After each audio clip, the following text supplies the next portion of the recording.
Hold on a second, why are you here at the ceremony? Are you here by accident? My brother's fiancée asked, her voice cold.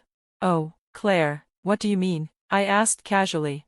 When your family is poor, your status goes down. Maybe you should just leave, she said, her sharp words standing out against her bright white wedding dress. Poor family, status? What is she talking about? Our family didn't understand what was happening. Her insults kept coming, and it was clear she was looking down on us. I was getting really angry, but only my dad was laughing. Ah, this is a masterpiece, he said. I was surprised. Dad. No, it's fine, let's just go, my father said calmly. When he spoke, the room went silent.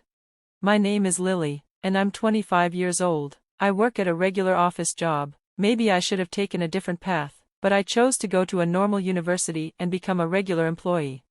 My dad is a doctor who specializes in the brain. He used to work at a university hospital before opening his own clinic. Now, he's retired from working directly with patients and focuses on brain research. His clinic is run by his trusted colleagues.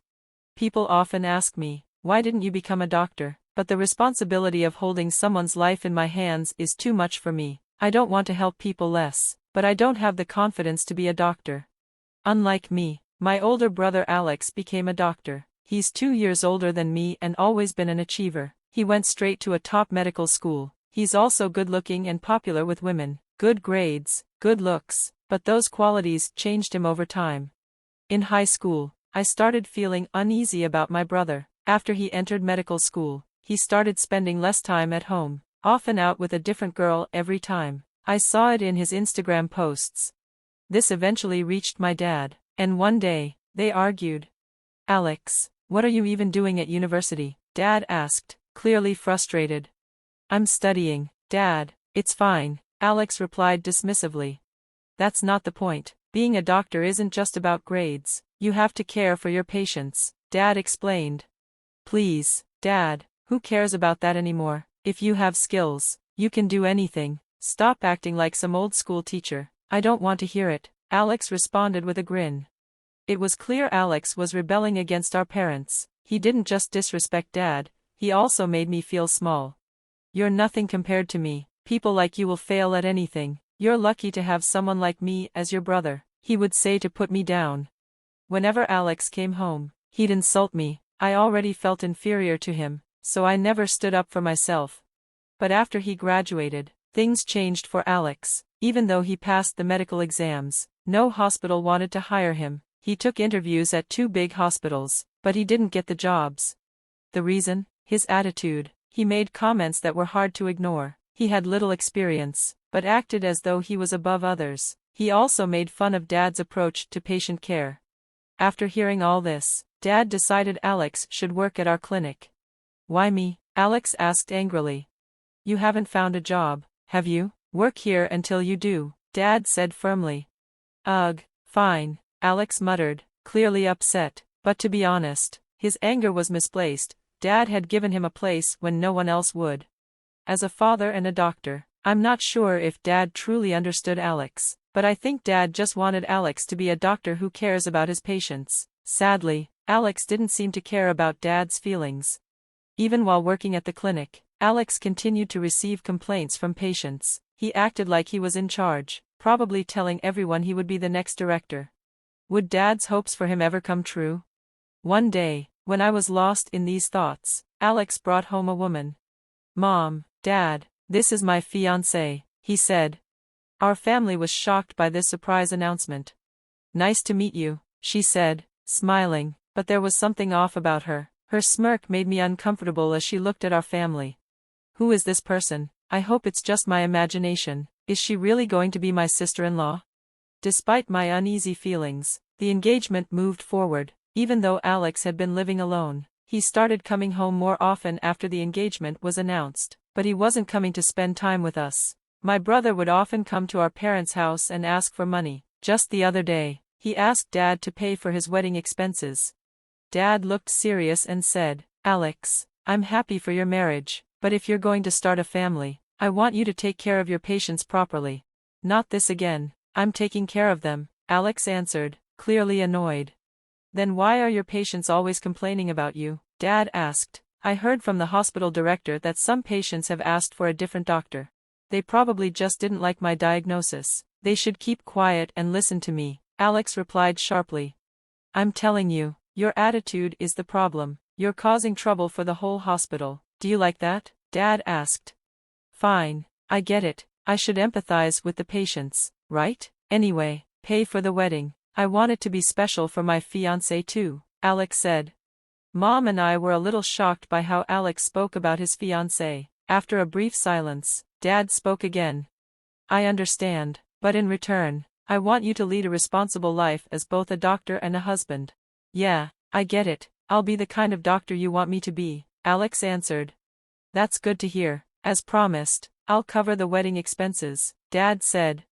I'll send you the estimate later, Alex said. A few days later, the wedding estimate came, $60,000. It was an enormous amount. I immediately asked Dad. Dad, are you really going to pay that much for the wedding? A wedding is a once-in-a-lifetime event. When he said he wants to make it special for his partner, I felt moved. Dad replied. Dad, I think Alex is just tricking you, I argued. Don't say that. He's reflecting on his actions, just in his own way, Dad reassured me. Reflecting, Alex? That's hard to believe, I said, not convinced. Don't worry, Lily, we'll cover the expenses for the wedding, right? Dad said. I guess that's not the issue. If you're okay with it, then I am too, I said, though still worried about Alex's attitude. A few days later, while I was out shopping, I ran into Alex and his fiancée. They smiled as they approached me. Hey, Lily, long time no see, Alex greeted me. You're coming to the wedding, right? It's next month. Yes, we're family, I replied seriously. It's going to be a big ceremony, look forward to it, Alex continued. Oh, and make sure you bring a proper gift, okay? Even though I was already concerned about the money, I said, I'll bring it.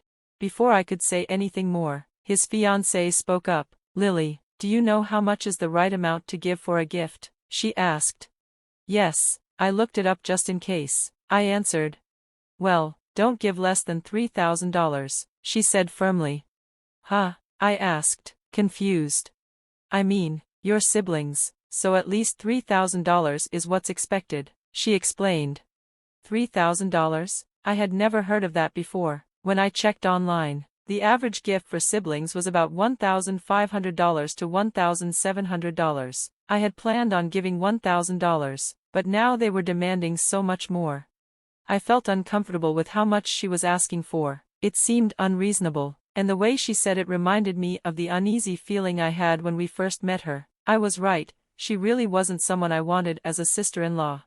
Later, I talked to my parents about the situation. They agreed that $1,000 would be fine. It might cause trouble later, but I decided to stick with that amount. A month later, the day of the wedding came. I wore a simple green dress and went to the ceremony. Honestly, I didn't like my brother or his fiancée much, but as I entered the festive atmosphere, my feelings momentarily faded. The venue was beautifully decorated with delicious food, the ceremony was grand, and everything moved quickly. Then came the part where the bride and groom went to each table for photos. Alex and his fiancée stopped at our table, wearing smug smiles. Hold on a second, his fiancée said. What are you doing here like it's normal? Having a poor family lowers your status. Maybe you should leave, she said, bluntly. At that moment, something inside me snapped. What did she just say? A poor family? Us? I couldn't believe she would say something so rude about her husband's family. Her words left me and my parents speechless, and Alex, standing next to her, laughed. I demanded an explanation. Alex, what's going on? Why is Elaine saying that? Why, isn't it true? Unlike me, who's already on top, you guys are losers. As the future head of the hospital, I've already won in life, Alex said, laughing loudly. I couldn't believe how my brother, Alex, could say something like that with such arrogance. We're the losers? What was he talking about? It's thanks to Dad that Alex even has a job today. As the silence settled over the table, Elaine spoke loudly, making sure everyone could hear. You all, how long are you going to keep kissing up to Alex? Isn't it embarrassing for parents to pamper their son like this? She sneered. What are you talking about, sister-in-law? I asked, baffled. You too, She shot back. I don't know where you work, but I bet it's some low-end job, right? Oh, and I just checked the wedding gift, only $1,000 in it. I guess the apple doesn't fall far from the tree. Your parents are just trying to grab money because their son is talented and the future head of the hospital. That's why I can't understand poor families like yours. Elaine spat, her tone venomous. Future head of the hospital? I asked, taken aback. Exactly. Alex has been bought by the current director, and it's already been decided that he'll be the next head, Elaine said, holding her nose high. My sister-in-law was spewing nonsense, and my brother sat next to her with a smug grin. It seemed Alex had convinced Elaine that our family was poor and hopeless. Dad worked as a day laborer, Mom was a part-time worker, and I was supposedly an unknown temp worker. Alex had been bragging to his colleagues at the hospital that he had a close relationship with the director and that he was set to take over as head, but the current director had no idea about any of this and was shocked to hear it. As whispers spread through the venue, Alex and Elaine exchanged self-satisfied smiles. Suddenly, Dad let out a loud laugh, his voice echoing across the room. "Ha, this is a masterpiece," he exclaimed. "Dad?" I said, confused. "Now, it's all good. Let's go, dear," Dad said calmly. "Go where?" I asked, bewildered. "We've been made to feel like we're not welcome here because we're a poor family," Dad said firmly. But before we could leave, Alex and Elaine tried to hurry us out. "Just leave already," they both shouted. Dad turned to Alex and spoke. "I don't know why you felt the need to tell such lies, but you should keep your boasting in check." "Huh, what are you talking about? I'm not boasting," Alex stammered. "Is that so?" Dad replied, unfazed. "Well, as the future head of the hospital, I'm sure you can find another place to work, right?" With that, Dad called over the current hospital director, who was attending the wedding. He whispered something to the director, who nodded. Dad then addressed Alex one final time. "You're fired, effective immediately. Find another place that will hire you."